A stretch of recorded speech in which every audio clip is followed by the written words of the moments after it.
लोकसभा चुनाव के बाद यूपी में होने वाले उपचुनाव में सपा कांग्रेस के गठबंधन की परीक्षा होगी, क्योंकि जिन सीटों पर चुनाव होने हैं उनमें से ज्यादातर सीटों पर बीजेपी और सपा के उम्मीदवार ही जीते हैं। हालांकि इनमें से कितनी सीटों पर दोनों दलों की सहमति बनेगी, इस पर भी सबकी नजरें टिकी हुई हैं। लोकसभा चुनाव के बाद फूलपुर, खैर, गाजियाबाद, मझावन, मीरापुर, अयोध्या, करहल, कटेहरी, कुंद्र के विधानसभा क्षेत्रों पर उपचुनाव होना तय हो गया है। इसके साथ अभी हाल ही में कानपुर के विधायक को हुई सजा के बाद वहां भी उपचुनाव की संभावना बन रही है। बीजेपी और सहयोगी दलों ने लोकसभा चुनाव के मैदान में सबसे ज्यादा 8 विधायकों को चुनावी मैदान में उतारा था। वहीं समाजवादी पार्टी ने 6 विधायकों को चुनावी रण में उतारा था। राजनीतिक जानकार बताते हैं कि कांग्रेस को लोकसभा में 6 सीटों पर सफलता मिली है। इस कारण पार्टी को संजीवनी मिल गई है। ऐसे में वह उपचुनाव में कुछ सीटों की डिमांड कर सकती है। हालांकि इसमें ज्यादातर सीटें सपा के पाले की हैं। ऐसे में ये लोग सपा से कितना मोल भाव कर सकते हैं, ये तो आने वाला समय ही बताएगा। लोकसभा चुनाव में हर कदम मिलाकर सपा के साथ चलने वाली कांग्रेस क्या सपा के प्रत्याशियों को जिताने के लिए उसी तरह अपने कार्यकर्ताओं को सक्रिय करेगी, ये भी देखना होगा।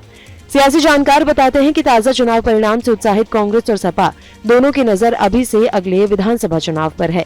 इससे पूर्व 9 सीटों पर उपचुनाव दोनों दलों के लिए आपसी रिश्तों और प्रदर्शन के लिहाज से महत्वपूर्ण होगा।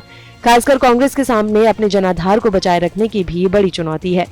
कांग्रेस नेताओं का कहना है कि सपा के साथ उनका गठबंधन है। उपचुनाव पर उनके बड़े नेता इस पर बात करेंगे। उसके लिए एक कमेटी बनी है। अभी यूपी उपचुनाव की कोई तिथि भी नहीं आई है। वहीं सपा के नेता भी यही कह रहे हैं। लेकिन जब बात चुनाव लड़ने पर आ रही है तो दोनों पार्टी के नेता आमने सामने आ जा रहे हैं। सपा के नेताओं का कहना है कि जो भी सीट खाली हुई है वो सारी सीटें सपा की हैं। ऐसे में कांग्रेस का उन सीटों पर कोई अधिकार ही नहीं है।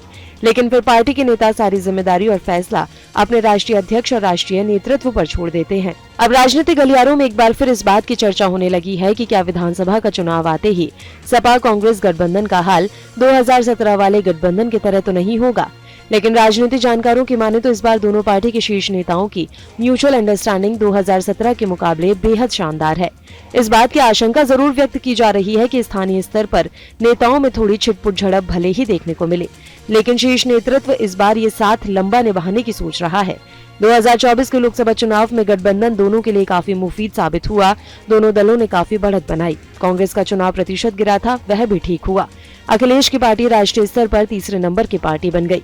सबसे बड़ी खासियत, उनके मतदाताओं ने एक दूसरे के गठबंधन को स्वीकार कर लिया। अभी फिलहाल 2027 तक दोनों का गठबंधन चलना चाहिए, लेकिन एक दूसरे के लिए काफी गिव एंड टेक करना पड़ेगा। तो आपको हमारा ये वीडियो कैसा लगा, हमें कमेंट बॉक्स में जरूर बताएं। देश दुनिया की तमाम और यूपी उत्तराखंड की हर छोटी बड़ी खबरों के लिए न्यूज़ स्टेट चैनल को सब्सक्राइब करना ना भूलें।